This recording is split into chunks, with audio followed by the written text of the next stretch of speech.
So fantastic. Oh my gosh, welcome for the whole class, Irene, and welcome, Lar. Good morning, babe. Morning. And much love to you where you are as well. And the energy today. Let's start it out creatively, and yeah, let's get into color today. So that's exciting. And my thoughts on surface prep, I just want to ask, let's, get into the class. Unless, is there any other questions or comments? We can do scandal, news, and gossip as long as it's succinct. I don't want to, let's go. Tape over your mouths, so anyone need to get it out? Oh.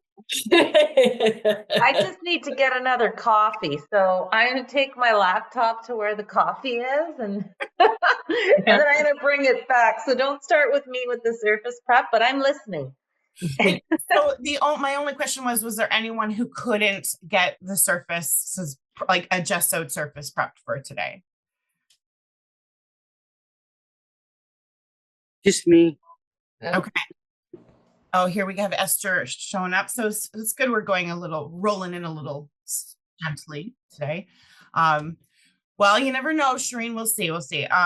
But today is about mixed media no matter what. So we're getting into color and trees, and the surfaces are very it's not as important. It's just a fun thing. Gesso is a fun surface. But welcome, Esther. Good morning. How long does gesso take to dry? I'm gonna say it's better for overnight. Okay, I'll do it tonight then. Today. And did you get some gesso? Were you able to get some gesso? Yes. Great. Okay, that's awesome. So you're able to do that. And so when I speak to like my demonstrations and the mixed media combinations, it will be on it about how those react on a gesso surface. So you may find things working a little bit easier for you on paper. And I think you said you have mixed media paper, so or watercolor paper. I think I'll check. Something with a little bit of thickness instead of a sketchbook would be great. Esther, were you able to get some gessoed surfaces for today? Yes, I've gessoed a whole bunch of things and sanded a couple of surfaces as well. Lovely. Oh my gosh, very excited. Did anyone else? I should say Dan did the sanding for me, but anyway. He's such a blessing. Does anyone else have a Dan or your own self to have sanded? No. I have a Dan. Because I was away most of the week, I actually also did not do any sanded surfaces. So let's make a note, everyone, if it's possible for, we have 2 more classes after this one, maybe try a sanded surface, because that is going to give you something different to react to. And if possible, it's always cool to do. You can even start so actually, Sharlena, yes. Anyone who still wants to gesso some more stuff, you can do it now in class. Okay, that's what I was going to ask. Yeah. Should I put that on watercolor paper then? Yes. Okay. Yes. And so last week we talked about doing a rougher surface where you just take the brush and I'll spot like this, taking a bit of a rough bristle brush and doing something a bit rough, not just with having a rough brush, but also a rough stroke. This is a recycled, old painting that I put gesso on. Here's also another example of just putting it on very rough. I don't know if that glare is helpful or not, but you can see how, I'm not bothered about covering every inch. It's a little, there's freedom in that. But then also perhaps to prepare a surface where you put down one layer and then let that dry overnight and then sand it and then put down another one. You'll see a lot more coverage and then also smoother results. Yes, Dan. What kind of sandpaper do you use for that? Like, Question. I'm gonna say I don't know a number per se, like how they put them in grades, but something on the finer side. You don't want it too rough. right. Okay. Thanks. I actually maybe mid-morning, if I remember, I can grab some. I think I have some in my kit. Yeah. Any other questions about surface?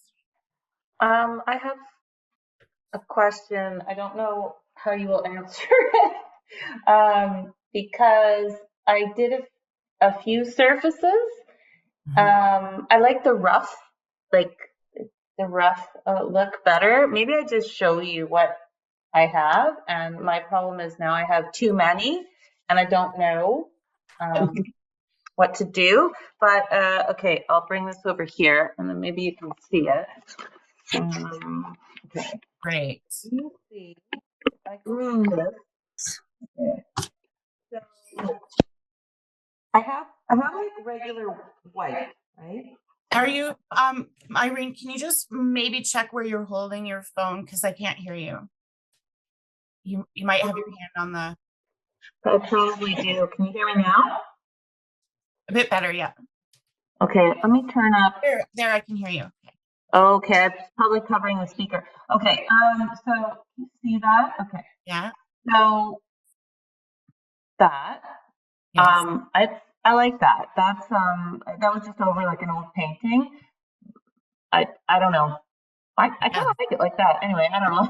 These are black watercolor papers, and then I mixed Payne's gray with I think a bit too much white, but anyway, it doesn't matter. No, it's a great mid-tone. This I like. This is red oxide and Payne's gray. Nice. So I did one coat, and it's kind of rough with the brush on each of them, and then I put the variables there. But thank you for visually showing all of the surfaces that you did. Let's start with the white and just do a test of all our media, and that'll be for everyone. And then you have, I would even the one that's on a different painting, like it looks like an archipelago, sort of just like Payne's gray, variegated paint, the one that has visual texture. I would leave that for another week so that today we're just looking at one of those mid-tone ones. So okay, whether it's the, Payne's gray one or the red oxide, they're all lovely combinations. Take note if you like them. Sharlena, I have a question. Yeah. This gesso looks really old, and it's like like it looks like glue. Like I'll show you. Yeah. Can I add water to it? Is that gel or gesso? Gesso. Okay. I'm going to spotlight you. Do you mind sort of showing? Sure. Oh. Yeah. This is what happens when you borrow somebody else's gesso from the Arts Council. Is it Can I just chunky like that? No, can I just mix it? Keep mixing it? Well, I would actually take a spoon and try and take out any significant chunks. Oh, it's all like it's movable, but it's like, I don't know if you can see that.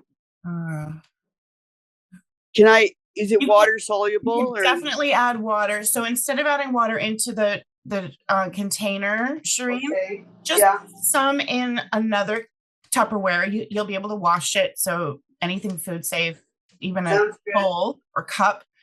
And then just add a little bit of water at a time, stir, add a little bit of water at a time, stir. Okay, thanks. Okay. Use it as a meditation, like a little singing bowl situation.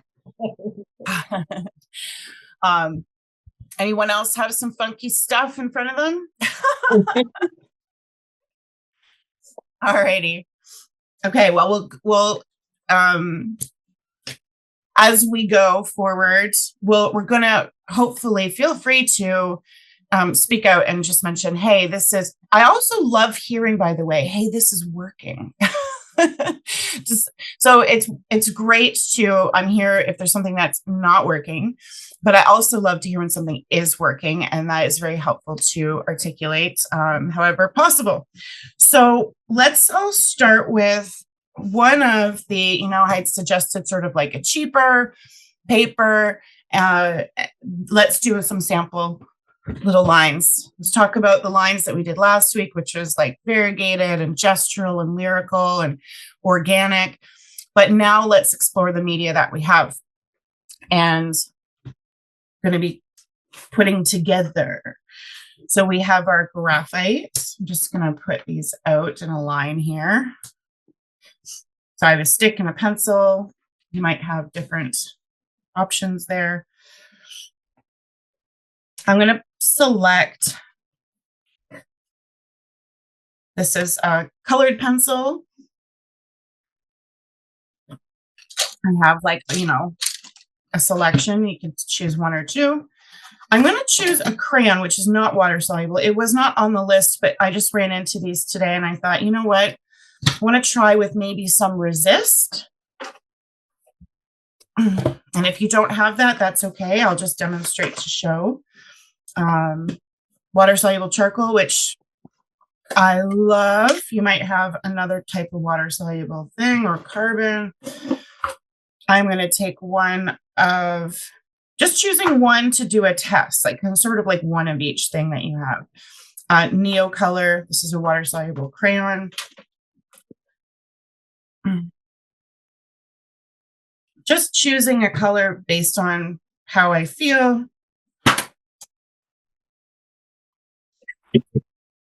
So revealing. Take a soft pastel.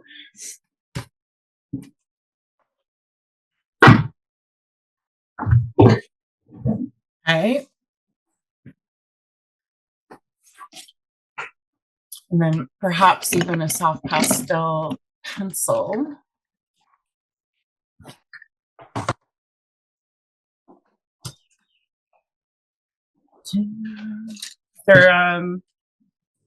Anyone have something else that I didn't mention that might inspire? How about a regular colored pencil? I'm going to just take a regular one as well, just something, because it's not water soluble, it's a wax colored pencil. Again, just kind of interested in that resist.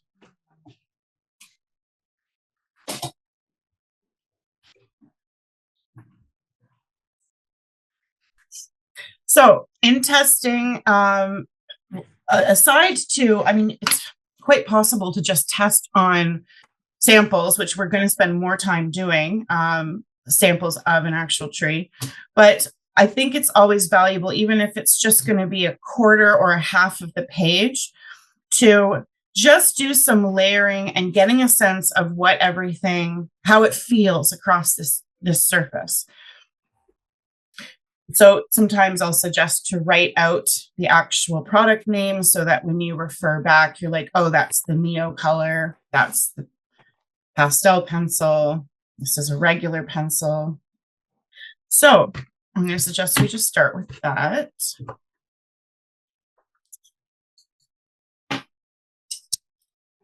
little warm up, kind of get your handwriting happening. So this is just maybe start with the date. June 14th, graphite, 2H. I'm going to grab an HB.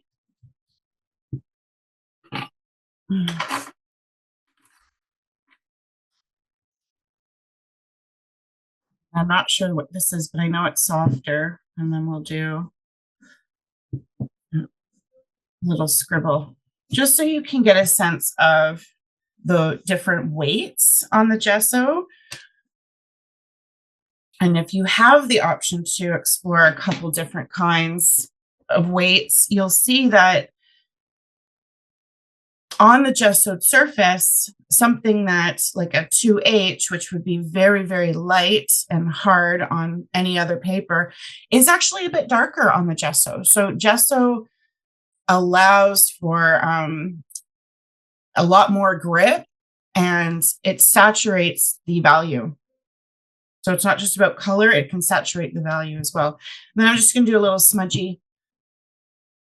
Oh, graphite really smudges. Oh my gosh, very smudgy on gesso.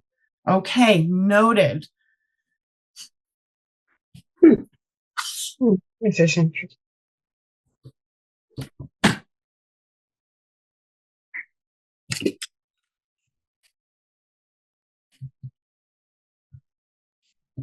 Oh, and watercolor. That was on the list.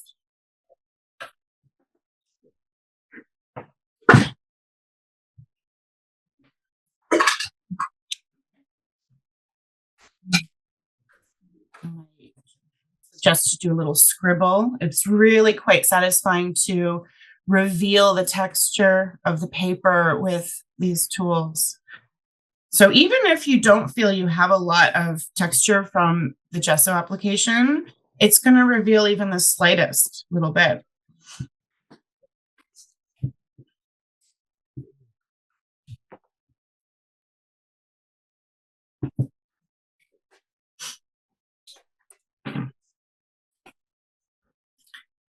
And to me, what often feels hard on other papers feels creamier and more buttery. I'm going to take a little bit of water and activate that water-soluble pencil crayon, and I'm seeing right away that it just will lift it right up, remove it if I wanted it to, wash it all right away. So that can be a little bit freaky because you're like, oh, so we have to be mindful how much water and how much brushing we do. But at the same time, while it's wet, if I use that pencil back into the water, you get a different feeling, a very different feeling.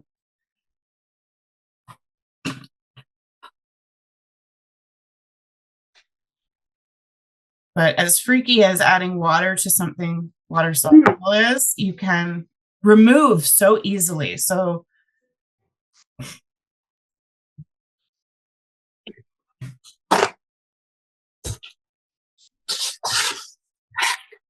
the water really sits on top, hey? yes. And gesso is considered very absorbent. And so that's a fascinating thing. It is absorbent, but it's not as absorbent as paper.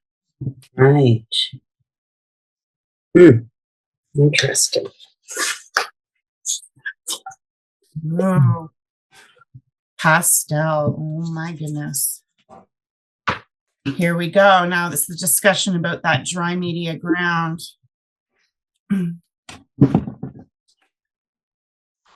It'll be a personal preference from here on in what kind of ground you choose for pastel. I would say maybe pastel pencils, gesso would be better. I won't have it, but I mean, oh my goodness, even the soft pastel. If you were doing alla prima, like just like kind of one layer blends, soft pastel would be fantastic. But the pastel pencil, you have so much more control and edge. Clean edges.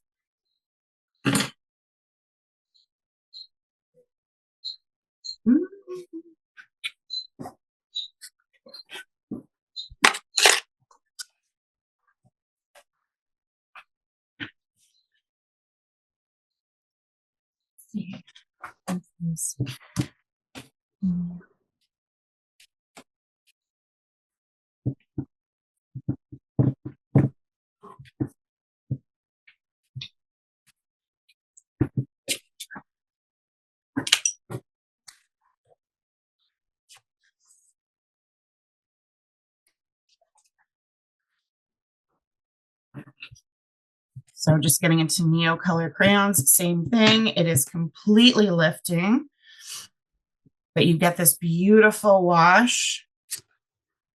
So we'll talk about as we lay down our first sample, we're going to do watercolor first and then set that aside, let it dry, and then we'll draw on it when it dries. Is that we can still get intensity and intense colors, but it's a matter of how much we use the brush and move the pigment around. Is there anything else?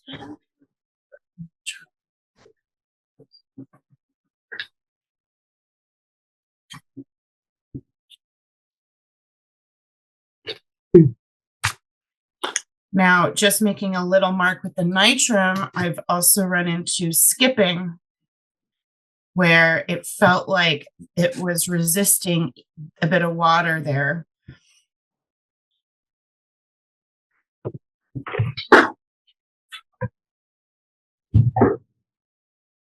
And that could have been perhaps my fingerprint.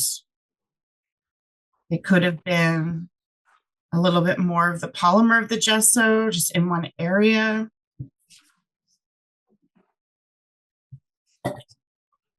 Could be your quality of gesso as well. If you find there's a lot more skipping.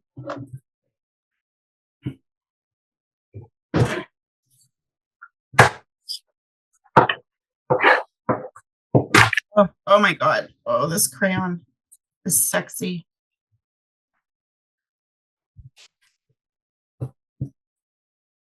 Sexy crayon.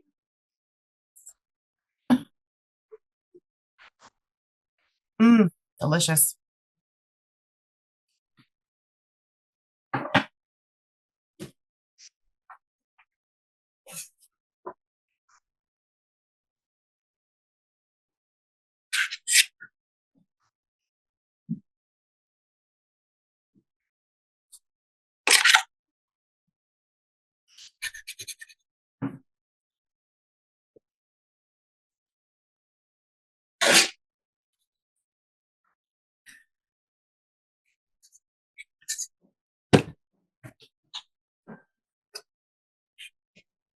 All right, I'm going to pull this a little bit closer so that we can look at this little sample. So our next little swatch, hopefully you have space on the same piece of paper, is we're going to put down watercolor, a little swatch of watercolor, and then a little swatch of soft pastel. And then we'll explore layering.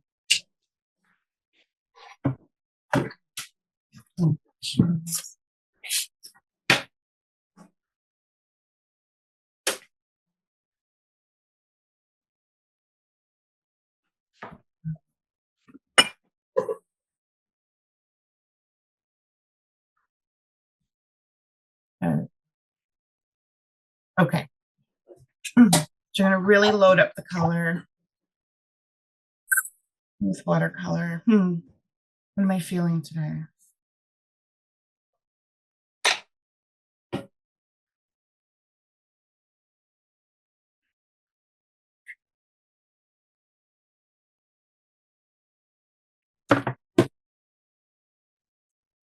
So I am running into resisting. And again, that could be fingerprints. So I'm going to, where it's resisting, pull some more color up from the watercolor and scrub like dishes. You're cleaning the surface and get it in there.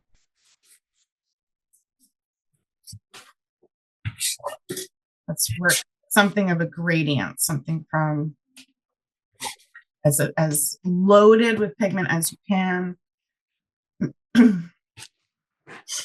into a wash.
And a little soft pastel on this side. You can use the tool or your finger, depending on your pastel. Just so you don't have any loose dust. Really pull. You can pull that pigment around. Get something a little ghosty.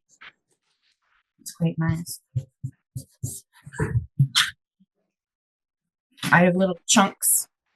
Sharlena, you're going to have these little chunks, and they could be cool. They could do some really neat things as you go over it when it's dry. It actually went pretty smooth. I got 3 pieces of paper with gesso. Excellent.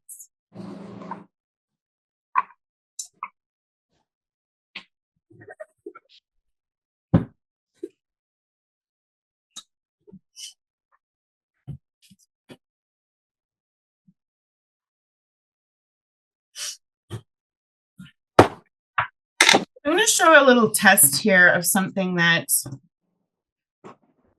you can please feel free to do, but also I am happy to have just done this for you. So depending on the softness of your graphite, this is a pretty soft one. I'm not sure what it is, but it's more than likely like a 6B, 8B, which means it's very soft and very dark. That as you make a mark with the graphite first, and then you come in over top with watercolor, it is going to blend into the color. And as long as you expect that, it can be quite a wonderful thing. One of the classes that I've taught a lot is like mixed media with charcoal and using charcoal powder. And the question I've got, over the years, I've received a lot of is like, why use charcoal powder like at all, to go over? And it's for unification. So the interesting thing about using graphite first is that as you add in color, no matter what color you choose, that graphite is going to unify. So that's going to be one of our samples today, is using graphite first, drawing a little tree, and then coming in with watercolor over top so that we can see how that mixes and how that brings a certain overall harmony to the colors, no matter what color you choose. That makes sense. Heck yeah. And you can still get very vibrant. This was like a CAD red light or a Pyral red light or something. And it's still very vibrant. However, there is a really neat shift in like a neutrality, bringing it to like a grayish red.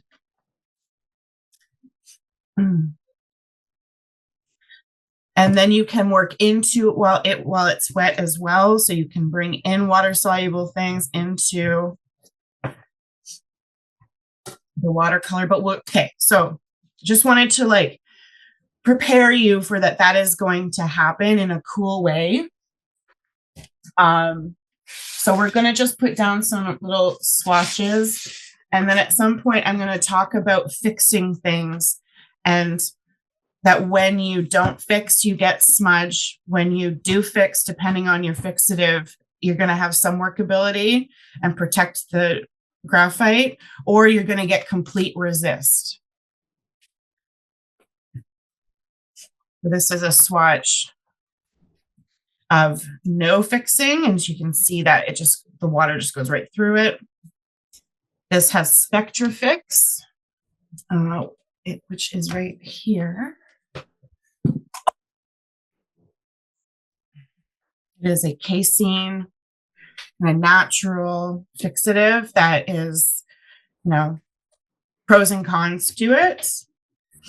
But for this process, it turned out to be really, really quite nice. And then an actual fixative completely protects it. It's almost like a little varnish, and it leaves a sheen. You can see a bit of a sheen there. And then the water just kind of skips right over it. So we will talk about that as we encounter it. So while this little watercolor swatch is drying, let's take one of our surfaces.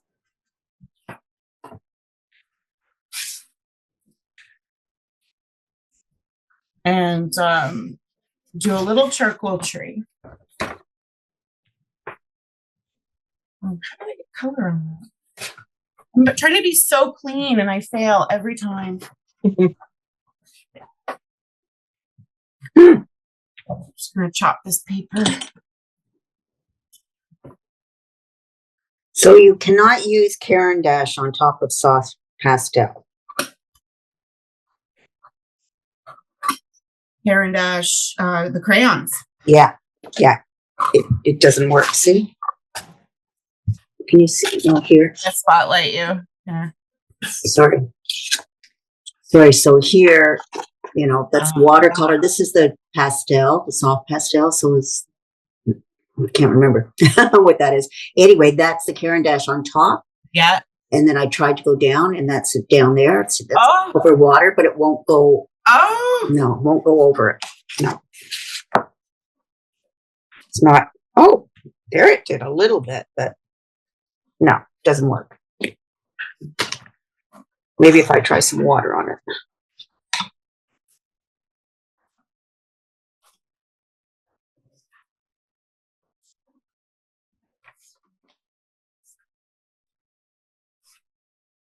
Oh, that's how I got it messy. Okay. So you did soft pastel. And then, okay, and then Caran d'Ache. Oh yeah, no way. That does not work. Yeah. It does not work. Here, I'll do a little spotlight. So this is a little soft pastel area. And then I'm going to take the neocolor, which is a crayon, and you try and go over it. And it just like, I mean, you can press really hard. Yeah. You can feel that it's like trying to mix butter in with flour. Yeah. Yeah. Even a regular crayon has, it's not a great feeling. It feels like you're trying to force it. Yeah. Yeah. So let's make a note of that. Water first, powder last. Well, I just put watercolor over the soft pastel, and it came through. See? Okay. Yeah. So who knows? And so that's a cool thing too, is that on this ground, you put down soft pastel and you add some water. Yeah, that's what I did. Actually getting like a watercolor without not really needing a binder, because it's just, here's the thing. Once that dries and you add more water, you'll just lift it right up. So really, yeah, well, we'll see.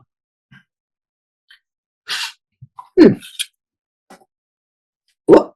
Ooh, Christmas ball. So some of the things about the properties of gesso, just with this test, let's do a little remove spotlight, just a little discussion about it, is that gesso allows some tooth, some texture. It is a kind of nice reactive surface. It has some absorbency, but it is not like paper. You will not have a permanent stain. You will be able to lift. And then there's some layering considerations. Whereas soft pastel first and then like a crayon over it doesn't really work on any surface, but using water on soft pastel does. I think you can do, you can also do that on paper. But yeah. Any other observations to throw in, even if it feels or seems obvious? Don't worry about it. No, I found it really funny and odd. Like I tried several pencils, and I tried a B pencil and then a 9B pencil, and the 9B pencil is not darker than the B in the gesso. Do they look similar? They look similar. Like it was actually easier to get that very hard one with the B. So it's like, yeah, don't bother with the super soft pencils in this one, because it doesn't make a difference. I love this. This is such a wonderful observation, Alec. this is something I've encountered as well, that you don't have to worry so much about using a dark, soft pencil. You can actually use a harder graphite pencil to get nice, crisp lines. It's still going to smudge and it's going to look darker than on paper. So cool. So for just a little visual to, get this on a recording, so it's a visual understanding, I'm going to take an HB here in my sketchbook, right? HB. It doesn't have a lot of smudgy. It's, medium weight. And then I'm going to write it over here on the gesso. It looks so much darker. And it really smudges. Mm-hmm. But check out how much, like the intensity of value. Mm-hmm. I mean, I'm pressing the same. It is just that gesso is gonna say it's reacting with it, making it like it's almost, I'm not actually sure if I can explain it other than that's what's happening. Maybe I shouldn't try and explain it. Why is it darker on gesso? The property of the ground. I think it's grabbing because it has more tooth, right? Can you hear me? Yeah. Okay. I think my computer's okay if I don't move it. Yeah, I can hear you fine. Yeah. Okay. I can't move it. I noticed too. It's darker, and it's also like I don't know if why the water-soluble graphite. Like I have a water-soluble graphite stick. It's much darker than the regular graphite. Oh, and it that would be even on regular paper. I believe it's how it's treated. So are you saying, Irene, that when you have, say, a 2B and a pencil, and then you have a 2B water-soluble pencil or stick, that the water-soluble one's darker? Oh, yeah. Like I have an 8B regular pencil, graphite pencil, and when I add water, it's the same value as a 2B graphite stick. Ah. That's water-soluble. Okay. Yeah.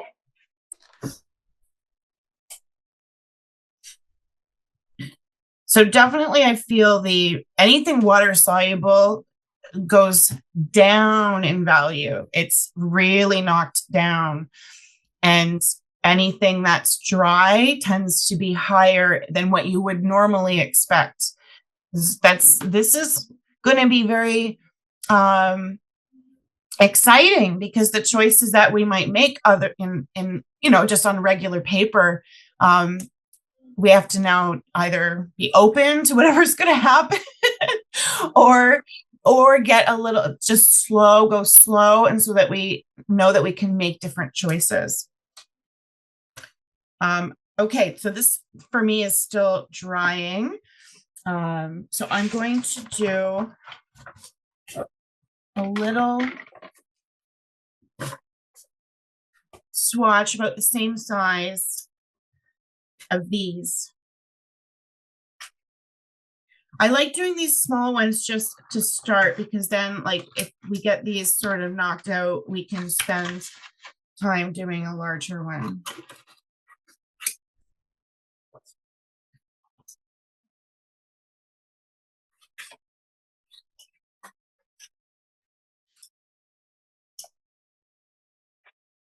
Yeah.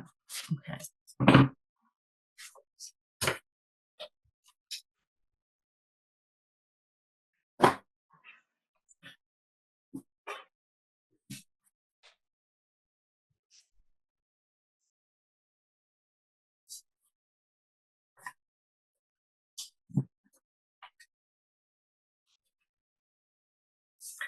I'm going to choose this really challenging one. And just to be able to show how to simplify this in like a quick little study. So I'm going to take a 2H actually, and I'm just going to, with a continuous line, there's no point right now to like lift and place and try and get it exactly. I'm just going to put in the whole overall.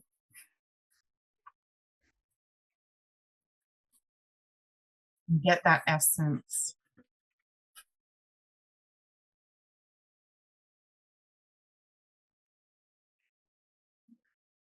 So this sample one is going to be graphite first.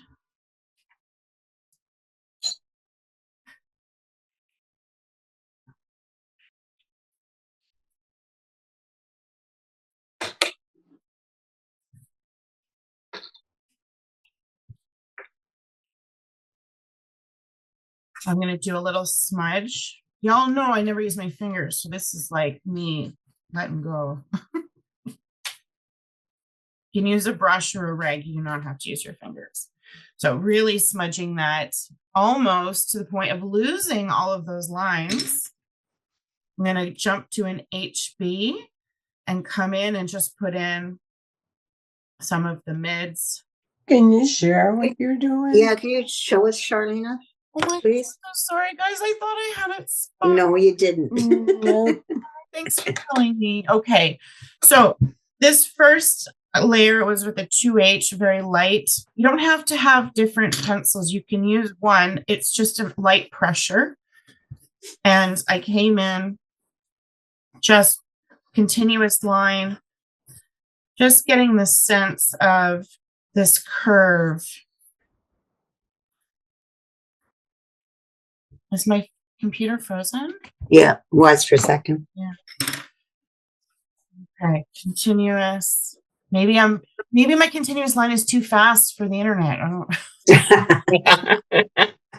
That's you.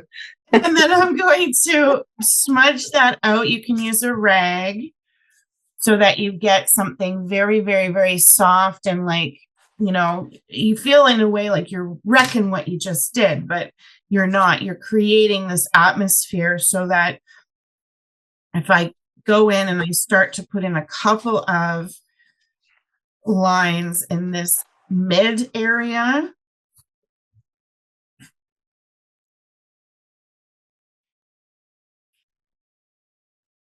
really show. I like this curve in here.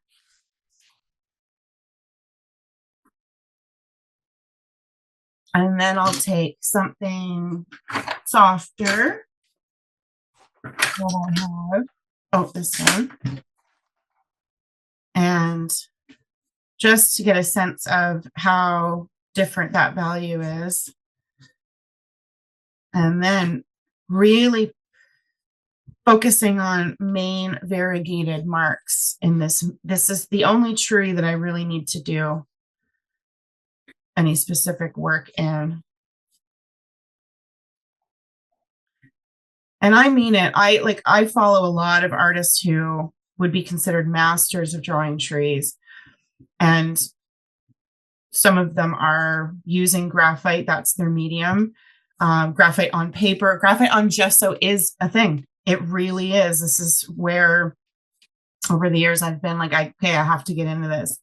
And a lot of the detail that's really implied. And so that first gestural scribble, that really helps to make it look like, oh, you spent all this time doing all this detail. Because as you create a focus, all of those scribbles underneath look like details. I really liked it for life drawing. It makes it look like sculptural. It makes your, right? The gesso underneath? Yeah. And then you can like totally obliterate sections. It's like, oh yeah, I meant to do that. No, it was really like a big screw up. And then It does. It's for me, it slows me down a little bit, so that I'm more aware of kind of how much I'm taking away.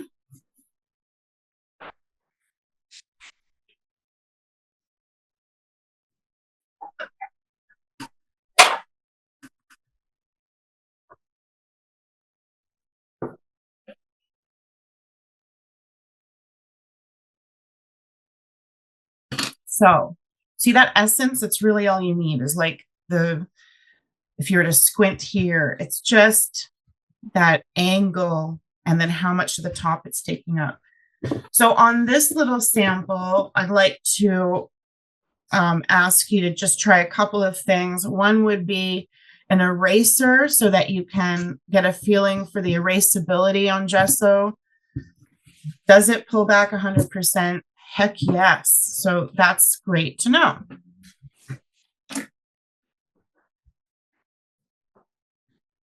Does it smudge? Yes.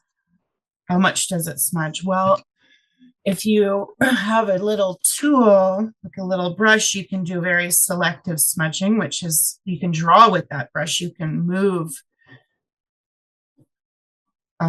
softer weight graphite around.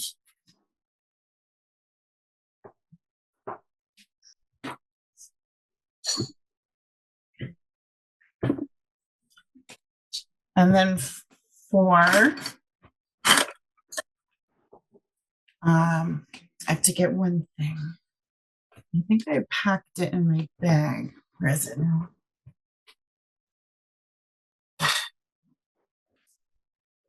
Here we go. Back up. So like a white charcoal or white pastel pencil is just, can you add in some highlights? Absolutely.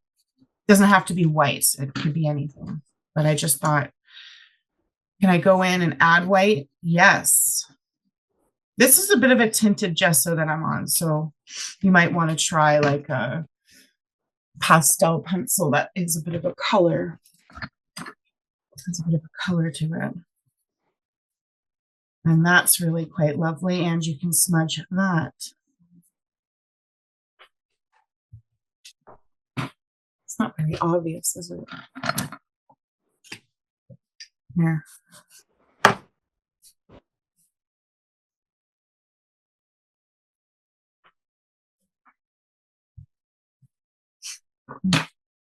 But then the cool cherry on top is that you can take more gesso. Pardon me, I gotta snack this. And wake the dog, of course. You know what? This. I'm going to use that silver point ground just simply because it's easier to open. And then I could use more gesso.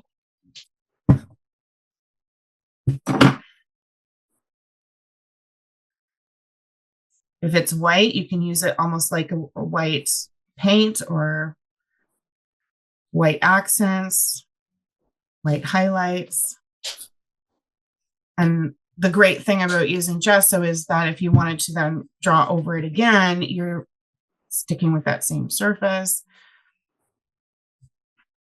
If it's a clear gesso, you can accent it. And if you wanted dark, you could use a black gesso. Can you use acrylic paints on all of this? Absolutely. And the reason I did not suggest it for us is because then you get into the glossiness of acrylics, and I want to avoid that in this session.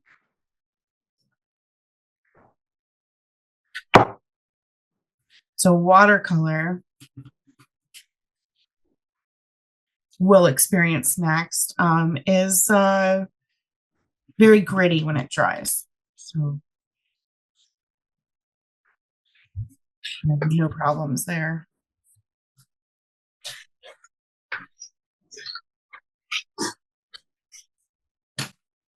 Just going to try a little erasing shield stuff. Erasing shields work really, really great, but you do need contrasting areas. So going to try one of those, try it in an area that actually has some good value to go right back to the base. But the erasability on gesso is excellent. And these are the kinds of tests that I was asked to make in kind of in the art material industry. And so that if you were to test something, it was, especially if it was a ground and you're going to draw on it, erasability is one of the top things to really note.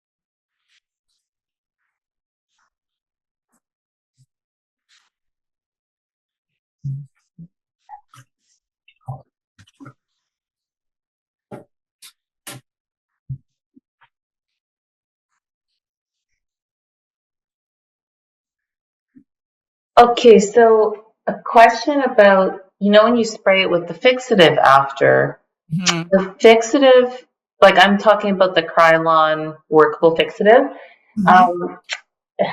does it re-wet it and smudge it? Like say you don't want it re-wet, because it does leave a little bit of dampness until it's dry. Yeah. So is that a concern with, like, say you got the drawing like you want it, everything's done, then you go to spray it and it's like, uh-oh. I'm going to say that a spray fixative should never wet your surface ever. And so that would be too much, too quick, too close. Okay. And this is one of the reasons why I don't like Spectrafix so much. So those who have been with me on, the journey since I have purchased this, this comes out in a pump way too much. It definitely wets the surface. Yeah. Yeah. I've used it a lot, and it changes the color as well. Well, that is inevitable, Nancy Jane. But it's just so let's just have an acceptance to the fact that any dry media that we are going to set with a fixative, and there's so many different fixatives out there, right? Like this is a fixative here in a spray. I find this leaves a sheen like an actual film. It's a final fixative. If you have a workable fixative, it should not so much leave any residue. But truly, those fixatives are not meant to be used so close, so quick, so much. It should be hardly there, light dusting. Use it multiple times. And then the other hand, if it does leave a wetness, it shouldn't really matter. I have experienced this, kind of like the actual question there. It shouldn't really matter. It should just evaporate and dry. Again, you might get a film. But I'd say the worst in that situation, if it's adding wetness, is getting spots. And then those spots will become part of the artwork. But I think I've screwed up a couple of pastel pieces. Well, just one. And I think that was it. It was too close. Yeah. And yeah, that was it. It's a common thing. I can talk about fixing after. So, anyone want to share that first little graphite one on gesso? Or just get some feedback? It's either a share for inspiration or a share for feedback. What are we? Sure. Just that little graphite on gesso sample. Does anyone want to share? Yeah. I can share. So Ooh. exciting. Oh, I love that tree. Oh, that's gorgeous. And so that is what color? What soft pastel, right? So pastel, yeah. Nice. Really nice texture. Yeah. It feels like so ethereal and dreamy. On this test, maybe push that color a little bit in one area, just like see how dark you can get it, how dense you can get that color. Okay. Beautiful.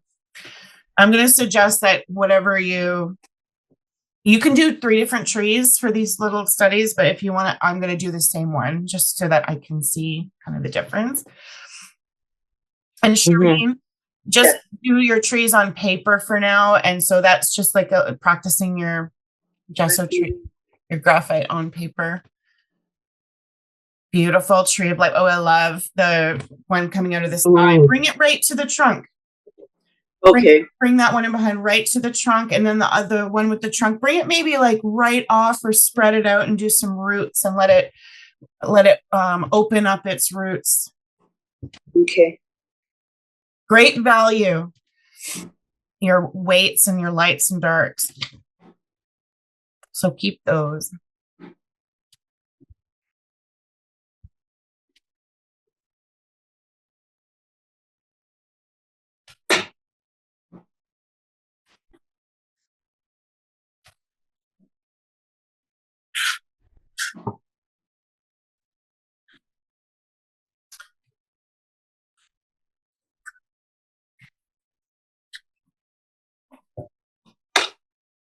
So I'll show a little sample here as I'm going to pull out the watercolor swatch that I did this an hour ago. And then, but just show in the future, because this is a little sample swatch that I did watercolor first, and then playing with ink over top, colored pencil over top, watercolor over top, the erasability of it. But then also I sprayed half of it with a fixative and the watercolor doesn't go over it. Interesting. So it is, I mean, this is why I love these little challenges. Hi, Astarte. So here's Astarte saying hello. I just love it when animals join the art class. Miss you, buddy.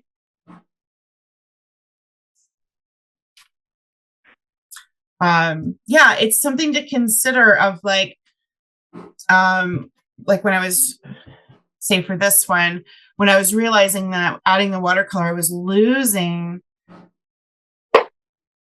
some of the graphite detail that I had done. I thought to myself, well, I want to bring in watercolor. I'm going to allow it to mix. So that's something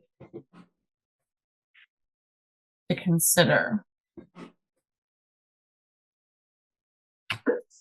And I'm going to actually wait before I get to that watercolor base. I'm going to add some watercolor on this just to show that.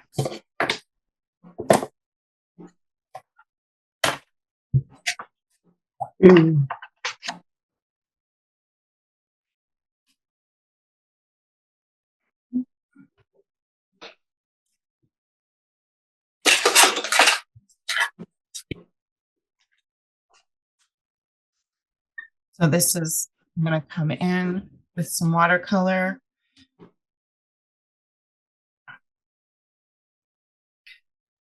And the lighter marks just sort of disappear, and the darker marks start to blend into it, changing the color of the watercolor. So I can choose a, instead of a green, I can actually choose like a yellow ochre and allow it to mix in with the graphite, and it'll automatically make it like an olivey green. So I'm going to consider the graphite to be part of the pigment.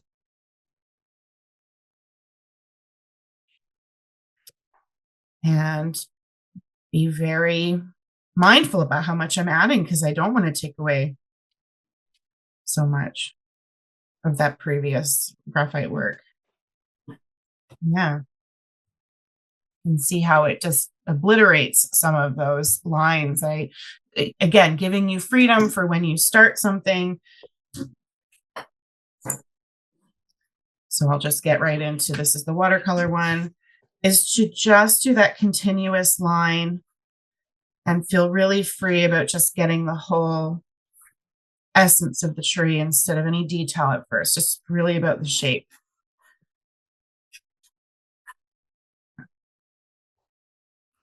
Gosh, especially with the tree with so many branches.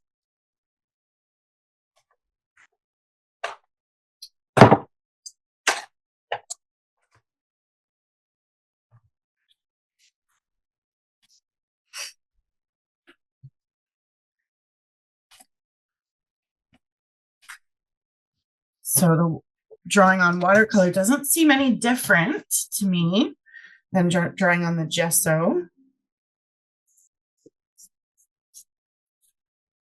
Feels the same.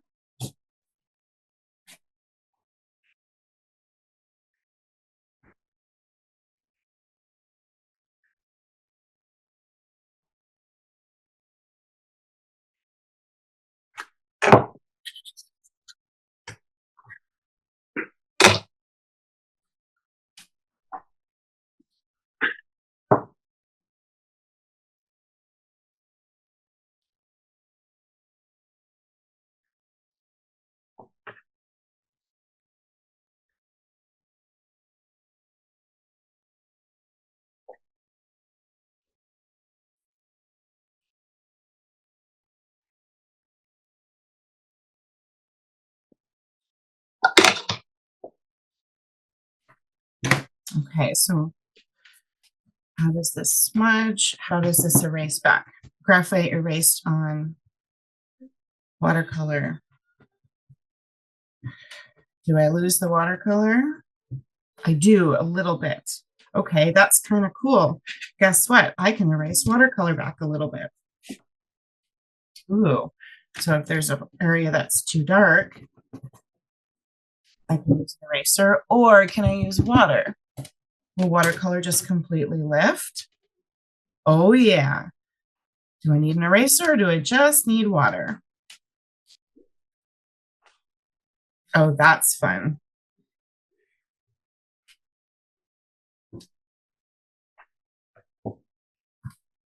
Oh my gosh. Oh, love it. Oh, it's so soft.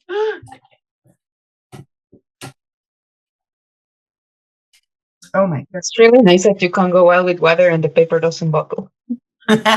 Yes, because the gesso is like, so hey, by the way, did your surfaces sort themselves out, like flatten out a bit? Yeah, they sorted themselves out.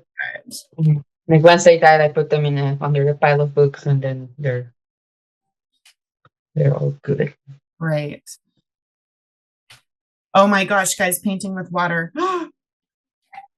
Pulling back to the base. That is really, really cool.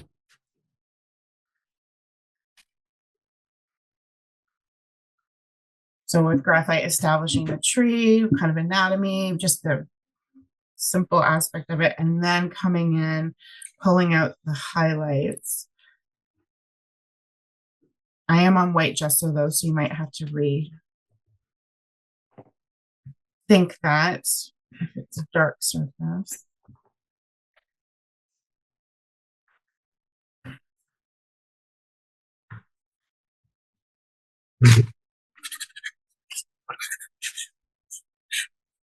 And then out of any sample thing that you did that you're really excited about, we can try it all as well.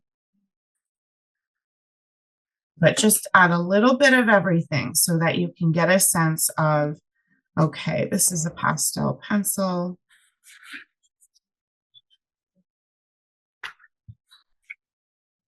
And that feels very nice.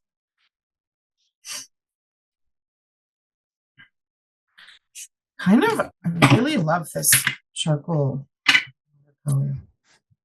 I really love what it did drying on the gesso. Check that out. All of those wonderful little inconsistent, like it makes me look like a genius. Mhm. Which I am. Someone told me yesterday that my glasses make me look smart. And I was like, thanks. That's exactly why I got them.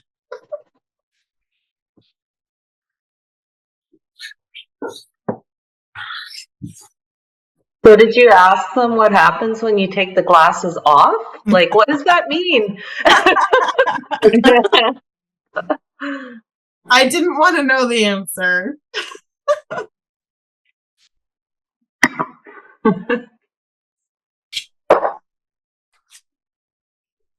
Okay, Sharlena, do you want to see this? Love it. I've got one bad line here. Let me fix it. It's more than one bad line, but one particularly bad. Can one line be bad? Oh, it was out of place. Yeah. Certainly, it wasn't in at the party. Wow. Oh my goodness.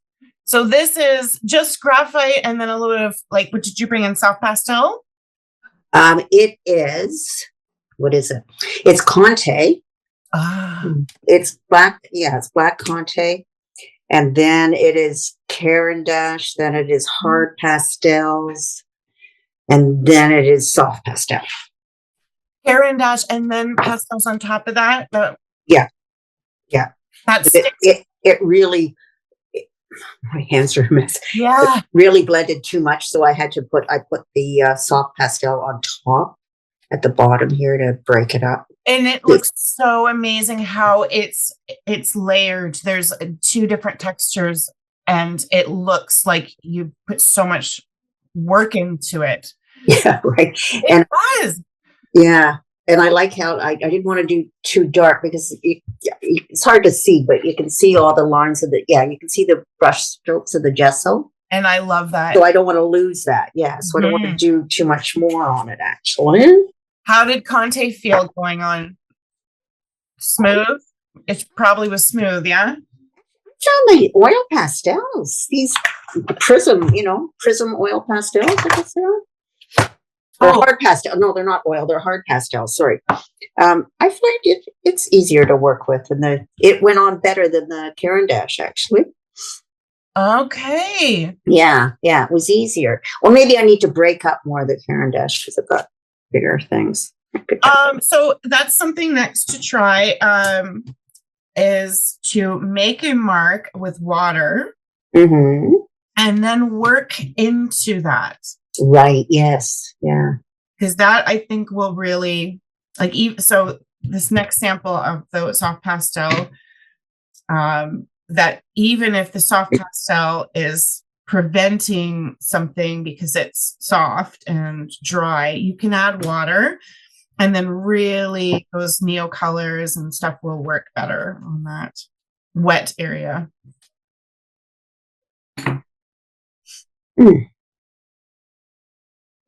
I love that you're using a whole sheet of paper.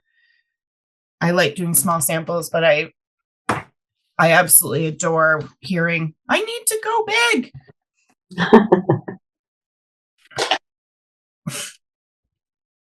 Okay, now what? I'm going to wash my hands. Wipe my face. Yeah.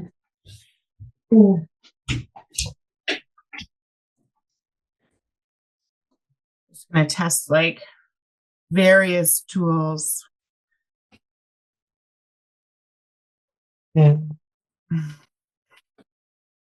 Ooh. So for black ink, very smooth.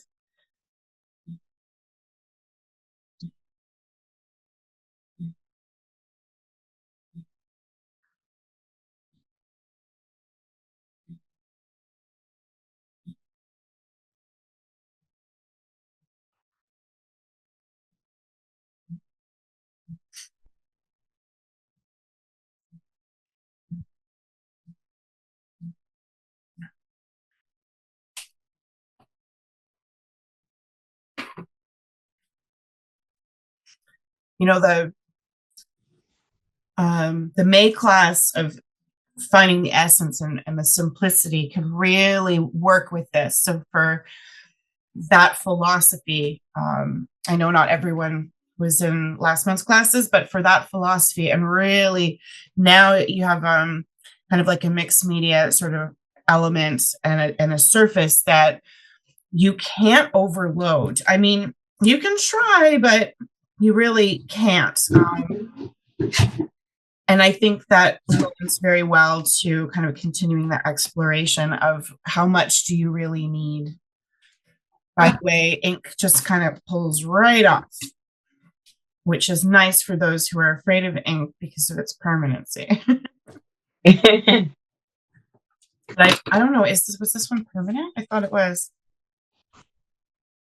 Yeah. The current dashing. It was waterproof. So, and it is just pulling right off. But the ink's okay too, because you could always go back in with some gesso and cover it. Yes. Right. I think that is something of the like top, hey, we started with gesso, we can end with gesso. I think that's the number one. The current dash on top of the watercolor is super cool.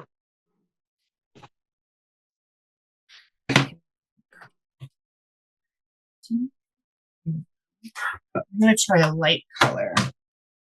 Caran dash, something. Yeah, just pop.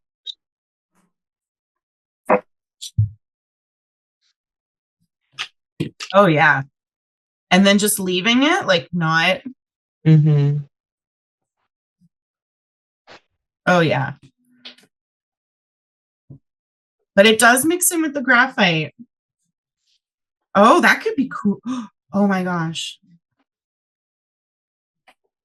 That's cool. Like with the graphite and this yellowy, what is it called? Orange yellow. It's making green. Yeah, I found that with the Indian yellow, like it's an Indian yellow that I have, the Caran d'Ache, and the graphite. It's the fantastic, like olive green color. Ooh.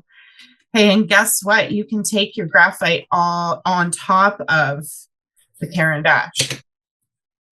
So if you want it greener,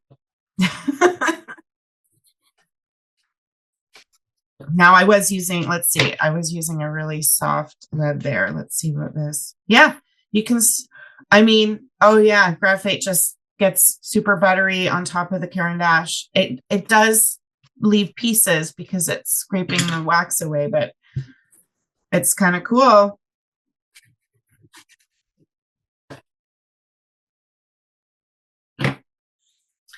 Now in that, I am curious about really scraping that away. So I'm going to take, oh, you can scrape it back. Look.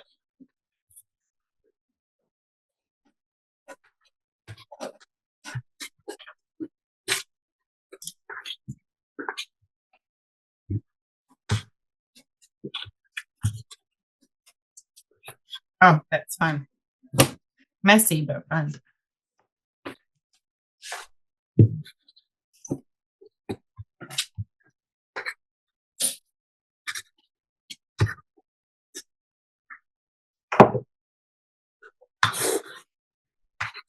Okay.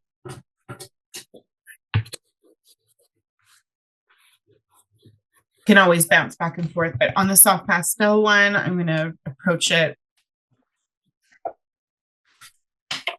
Then bringing graphite in. And I find it's such a different, for me, it feels like a very different reaction on the soft pastel to either gesso alone or even the watercolor.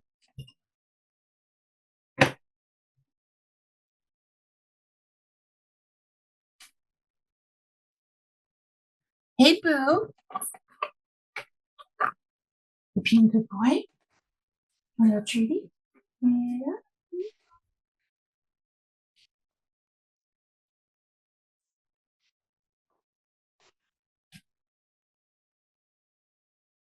Toshi is 30 pounds.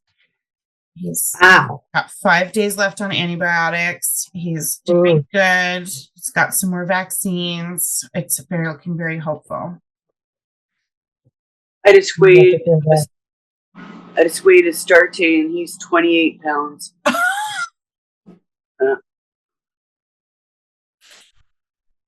Oh my gosh, that is too much. I mean that's too much. That's too fat. Weigh your cats. I haven't ever weighed Sushi. I will though. I will let you know. I find it's hard on like when you weigh yourself and then you weigh yourself holding the animal and then you deduct. I still don't find it's always right.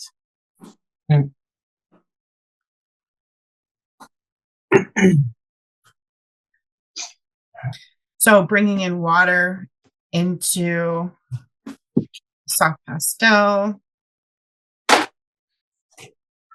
I find very fascinating.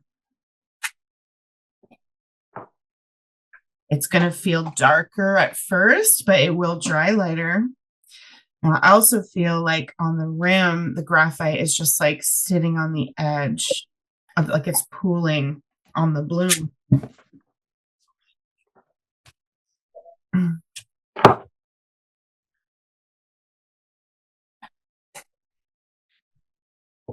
So if you're just on paper, Shareen, it's just like good to try. Do you have soft pastels? I have soft pastels, yes, but I don't have watercolor. That's okay. So put down like some soft pastel, use a rag, smudge it into the paper, and then like put it kind of all over. Okay. Then bring in your graphite pencil, and then work it in on top of the pastel, and then also bring in just water, because water and soft pastel on paper is fine. Wow, it's going great. Yay. Oh, something. Yeah.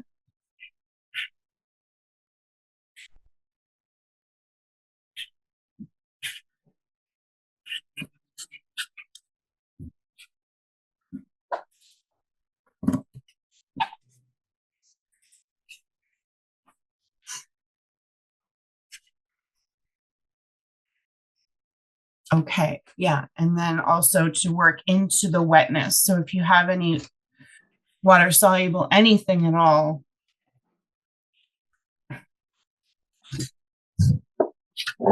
bring it into a wet area.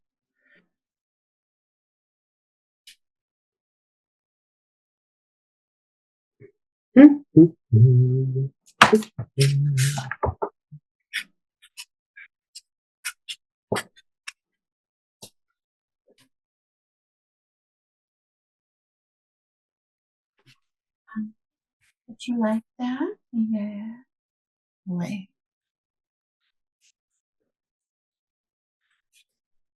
Yeah.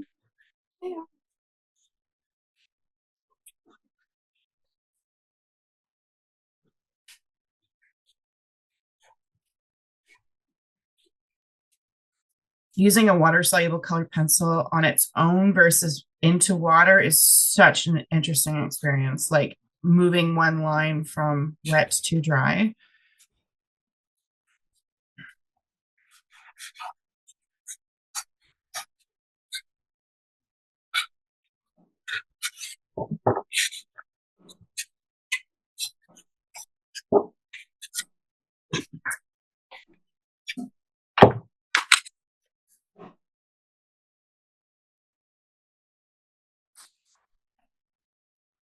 Mhm.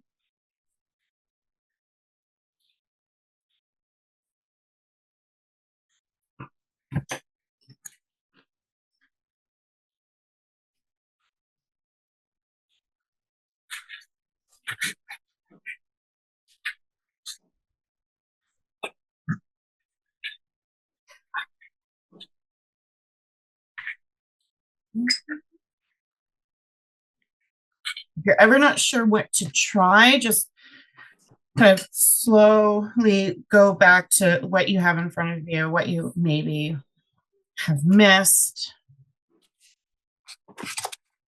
or something that you enjoyed. You can choose another color from.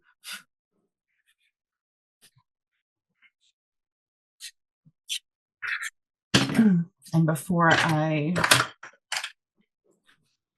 start counting how many media is on here and what I've done and what I haven't, I'm going to check the erasability of soft pastel on gesso. And Shareen, you can check, you can erase soft pastel on paper too. Okay. So it is going to have much more staining on paper, but it is so nicely removed on gesso.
Okay, let's go again, try neocolor over top of soft pastel, which doesn't really feel that great.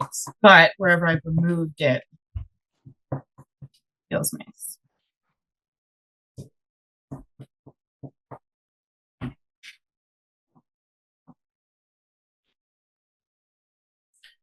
So that's what next week we're going to be exploring a larger piece, you know, on whatever surfaces are next. Like I will probably use the one I had put clear gesso on the tree, the pastel tree, and just so different reference. And out of these three, you kind of get to play with, okay, well, am I going to maybe start with watercolor, start with soft pastel, or just go in with graphite and go gently? This is always a good place to start because it's keeping things simple. So you know yourself best. And I'll probably start here for that reason.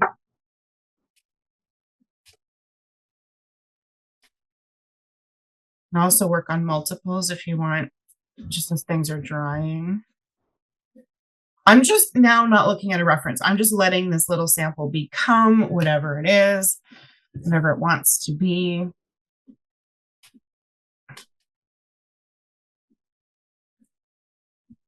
Letting it speak to me.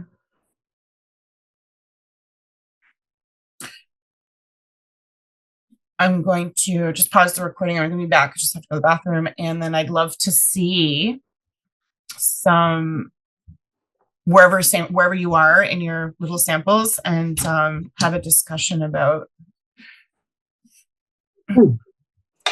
your thoughts. Okay, I'm just going to mute.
Just a little something, again, observation is, you know, in the past, I've made comments about how graphite has a sheen and it can be complicated to really see the value and work with darks, because even if you have a very soft and dark graphite like a 8B, it, depending on the light, doesn't look as dark as you want it to.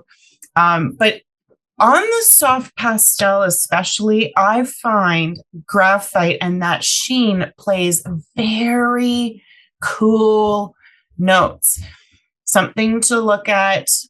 And not that these little tests have to explore everything, but it is, for me, and all of the, previous things I've said, it's really challenging me to appreciate that sheen in a new way.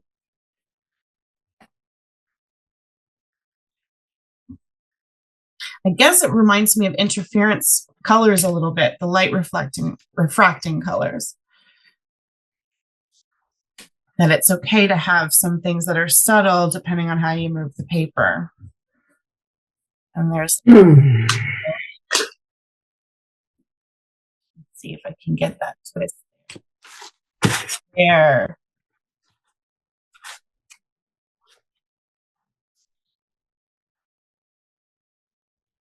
Yeah. Oh, I'm not spotlets, till you mean. Oh yeah.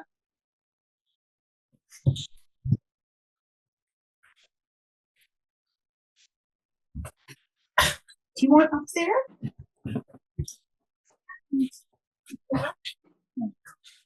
Yeah.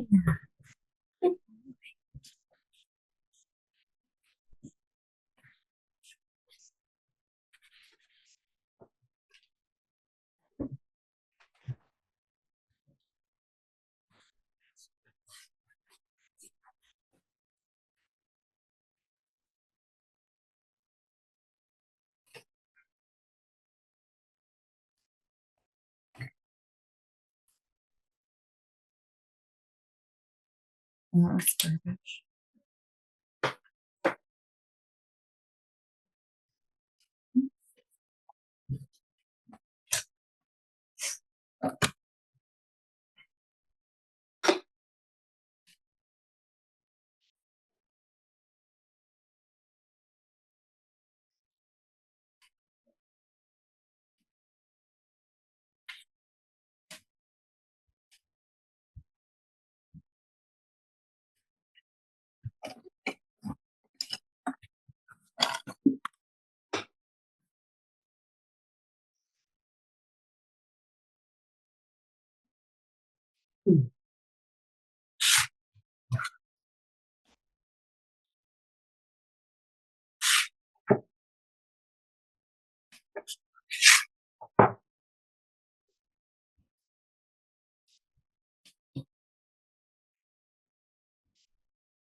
So my last little test here is going to be like, hey, you know what? I don't like this area. I put too much stuff down.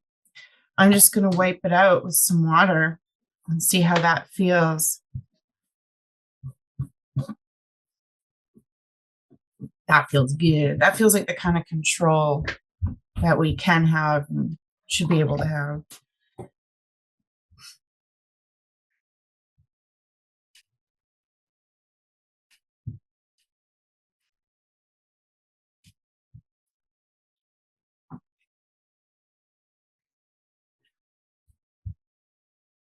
Ooh.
Last little,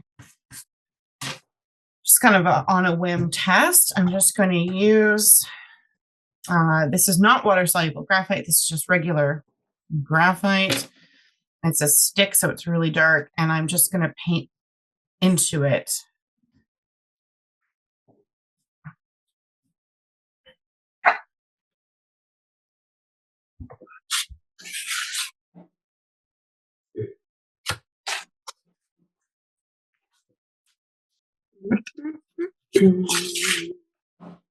What's kind of cool is that you're just like ink. You can get lighter tones just by adding more water.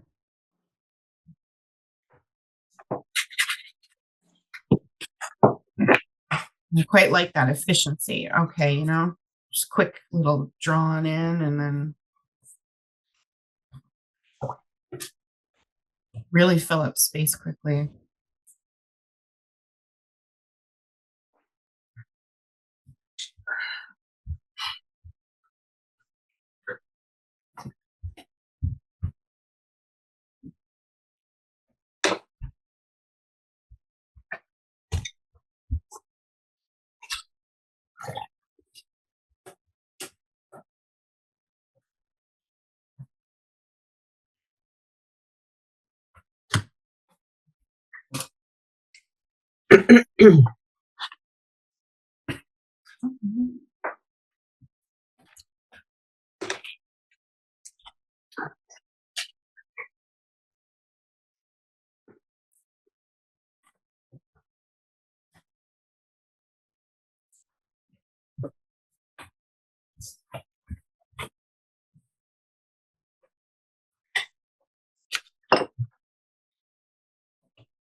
Okay, Sharlena, I'm ready to show you.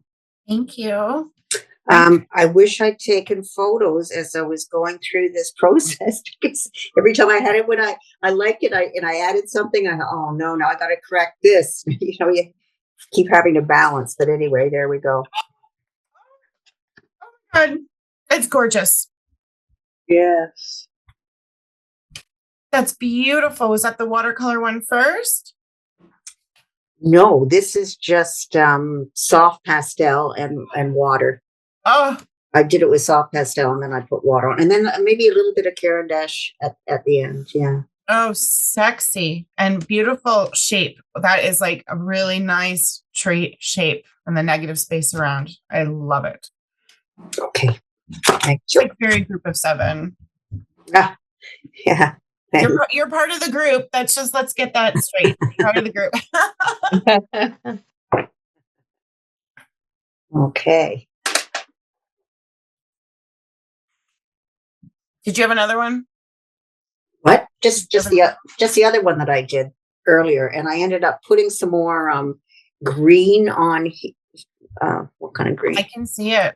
Yeah, I put it on this, so it went on the raised bit, so it gave it a little bit more depth. Nice. I think. How fantastic is that texture? You know, and just simply how you're There's putting my the ground. try these. Oh, I love sample sheets like this. Yeah, that was fun. Yeah, I like it too. Alrighty, I gotta wash my. Sharlene, I can show you Absolutely what I excellent, did. Nancy Jane. Yes, Shereen, let me spotlight you. I'm done. Lifted. Oh, and that's soft pastel with water. Ooh. Yeah. Mm. Lovely. It almost looks like ink and watercolor at the same time. Oh, your camera is doing that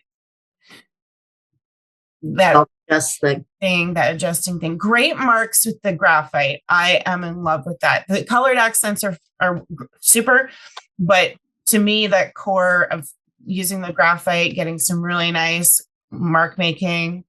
Yeah, I put some lavender in there too. The color? Yeah, right down here. Yes.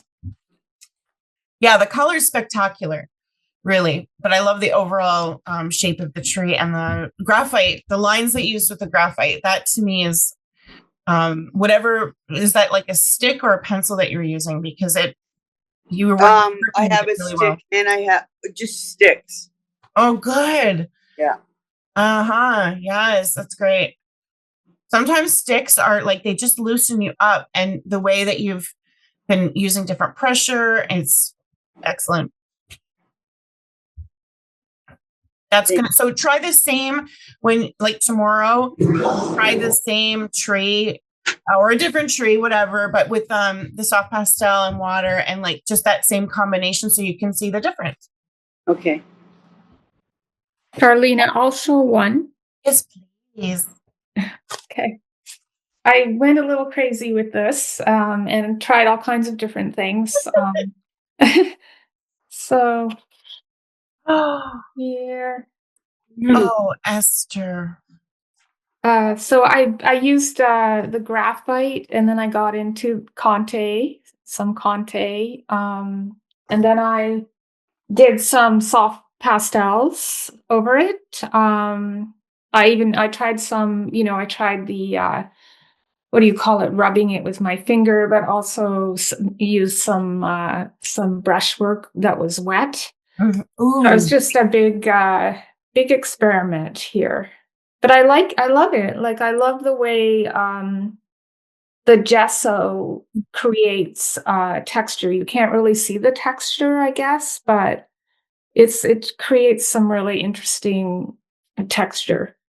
And it's your reaction to it that matters.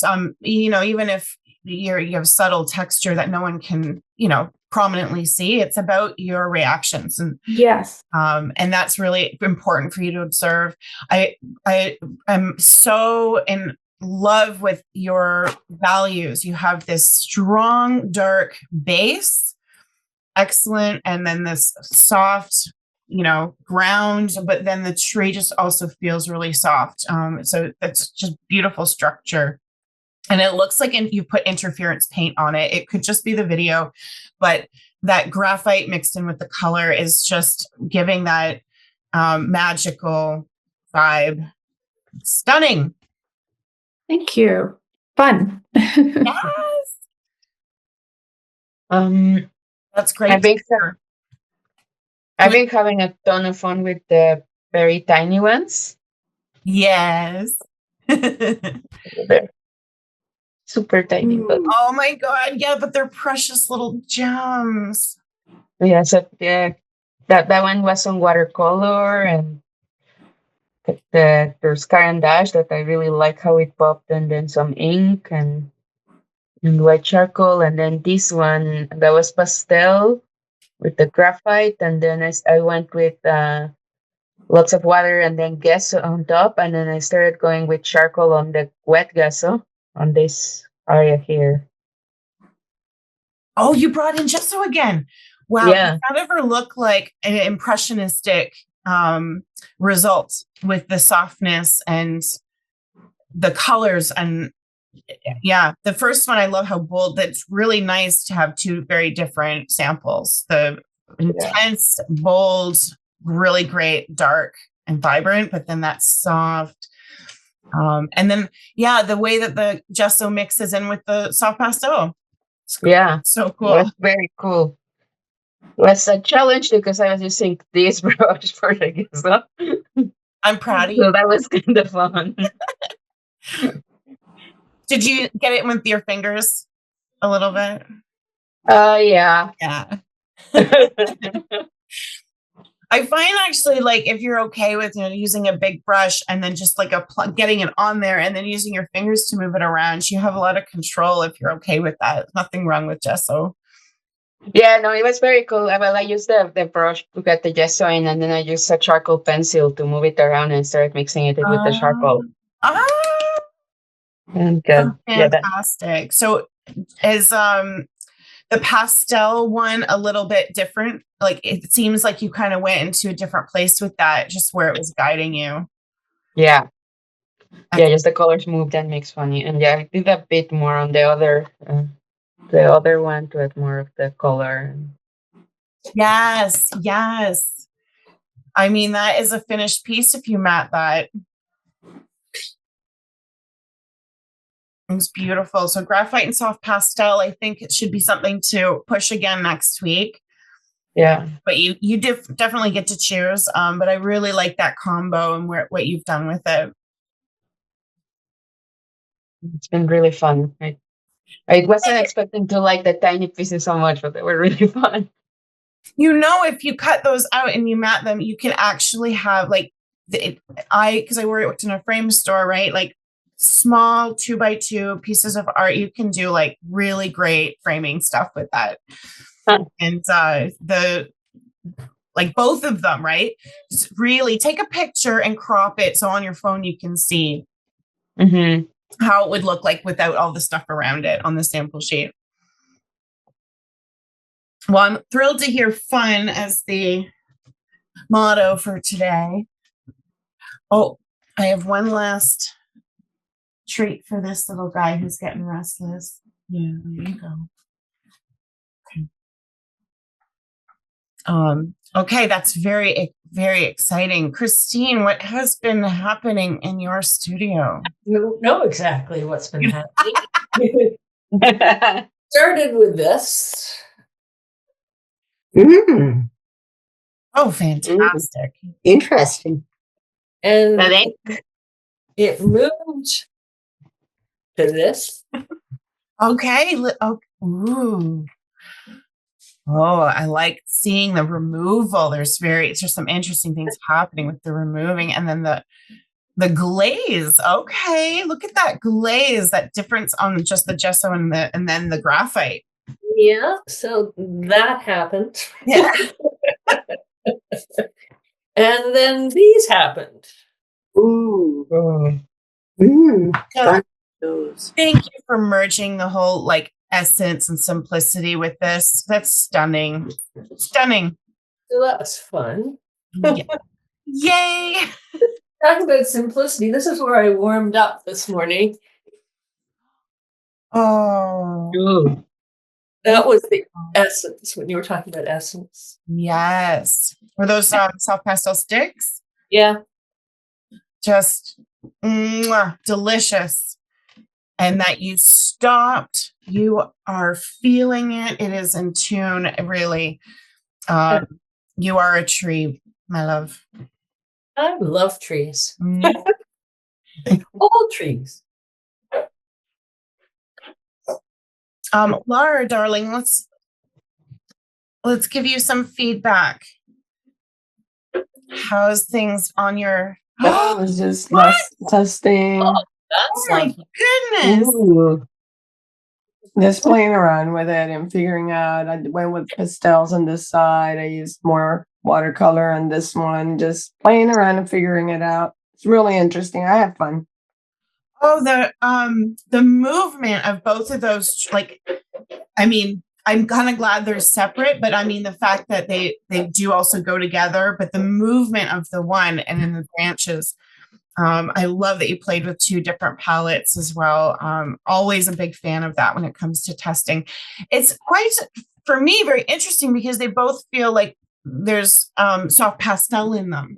And I feel that I guess when the watercolors on the gesso, it has a softness that soft pastel has that we always kind of look to. Yes. But then you get the vibrancy. So I think that it was different. Totally. I loved it. Something totally different. Yeah. Successful. And all the layering and branches, just fantastic. you made quick work of that as well, like to bring in so much detail. And that's where I'd like to go next week. Just that. So we'll hit up Irene, and see where you're at, babe. But really, truly, that kind of full on having a finished piece a little bit larger, that's where I want to go for next week. Kind of choosing the combination that you're interested in. Yeah, it's a challenge not to get muddy. Mm.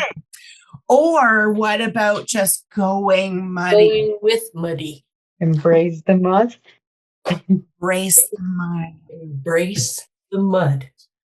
I truly enjoyed the graphite mixing with the watercolor. So that's something that I've so next week, that's what I'm going to probably, initially demonstrate is watercolor and graphite. And then kind of the last class going into soft pastel and graphite, and then little bits and bobs and adding it. But it's that combination of that they all work together and melt into each other. I like the melting. I like the graphite soup. Melding. You have to say it that way. I've always said I'm going to go as a mad scientist for Halloween once, and I've never done it. Waiting That for is you. so cool. I've never lived with anybody in my life that was really into, well, no, it's been a long, long time. Let's say that was really into Halloween, but now Kelsey is huge into it because she's got kids. I think last year she went as the Lorax. Oh, One of her kids went as with the little puffy, the little poof trees and the whole, it was really like a whole themed thing. And so I'm like, yeah, it's in the summer and I'm thinking about Halloween. Awesome. Because it takes time to prepare.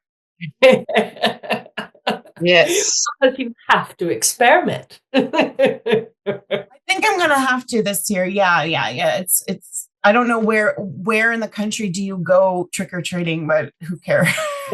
I was just at Michael's yesterday, and they had all the Halloween stuff coming in. And I'm like, I looked at Sam. I'm like, wait, what month are we in? Like, hold on a second. Yeah, that's weird. It's all there. I was like, what? What is this? Yeah. What month is it's June? It's June. That feels right? very early. I'm like, usually okay, like August, I could see it when it's like back to school, but I'm like, whoa, it's like, I don't know, I thought it was kind of early, but. Well, I thought I was thinking about it ahead. I guess not.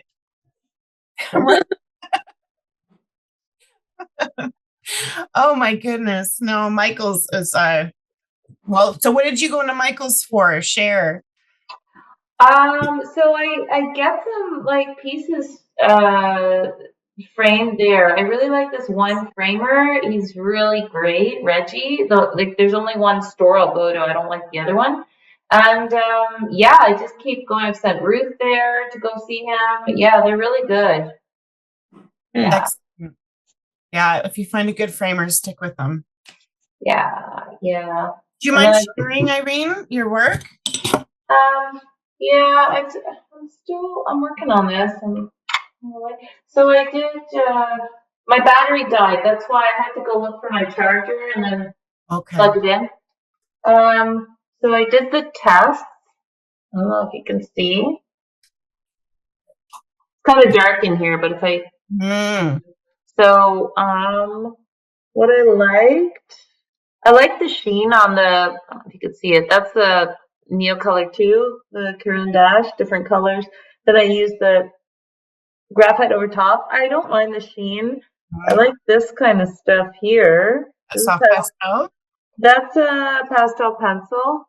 Okay. I like that, like the different values. And then this was just the graphite first, then I wet it, then I put different yellows in Mm. of the neocolor. I removed some, right? So I liked the different values and the colors. So that was that. And then I started, oh my God, I'm so dirty. I started this, okay? Oh, Beautiful. So just like the main arteries, I just did that in HB, and then I Wow. went That's darker. HB? So I started with just HB, and 2B, not to be,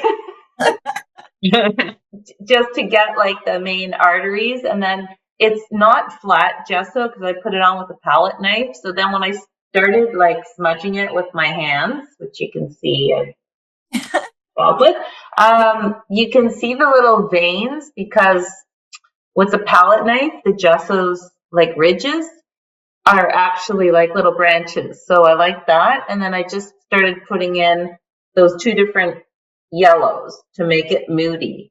Fantastic.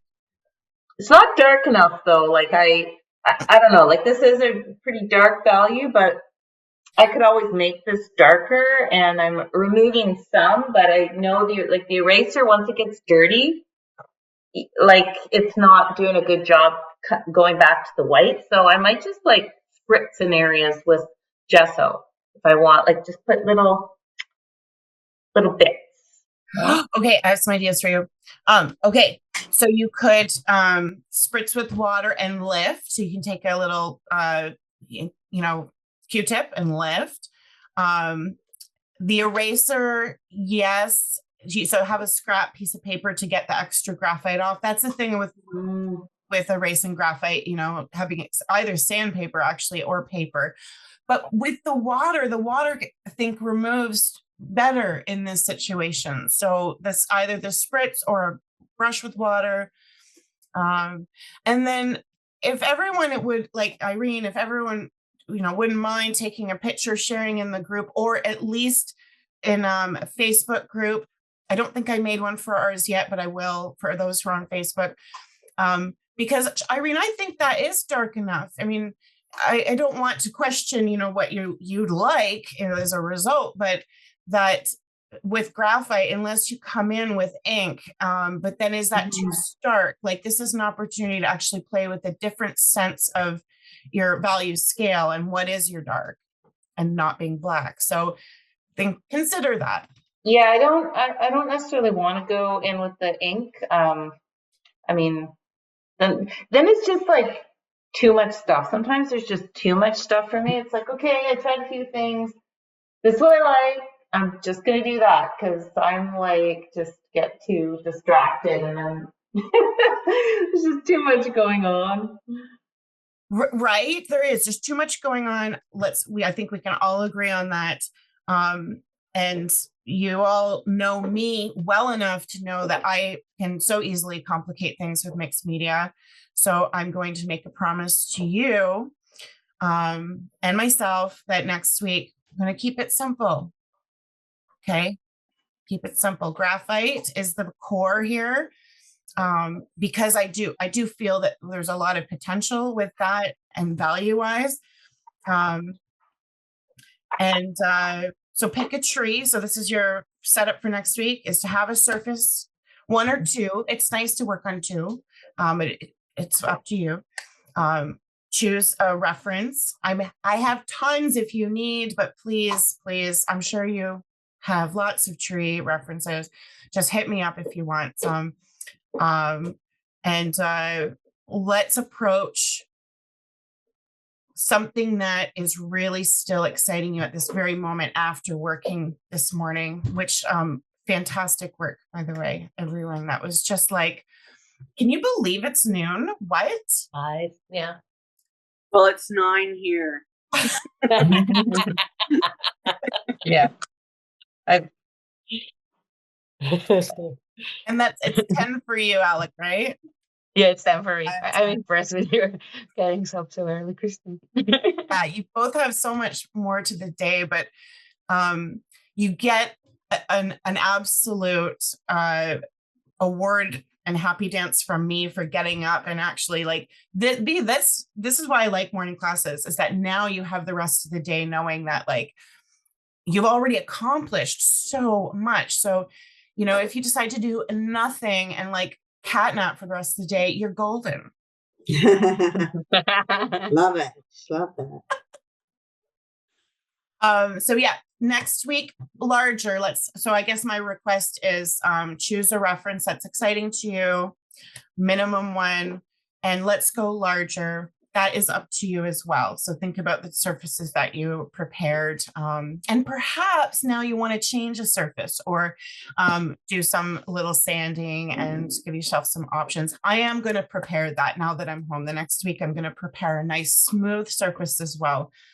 But remember about the recycled surfaces too. So this is something that I'd like to get into, and I'll probably start with it next week because it's already got pastel, it's got gesso on it, and then bringing in watercolor and graphite is something that I would never normally have done. And that's where I'd like to aim for, is something different, something we're not usually choosing to do. And hopefully that leads you out into the world and you have a fantastic rest of your day. Awesome. You too. Okay. Thank you. Thanks. You too. Bye. Bye, Thanks. Sharlena. Thanks. Bye. Bye. Bye, everybody.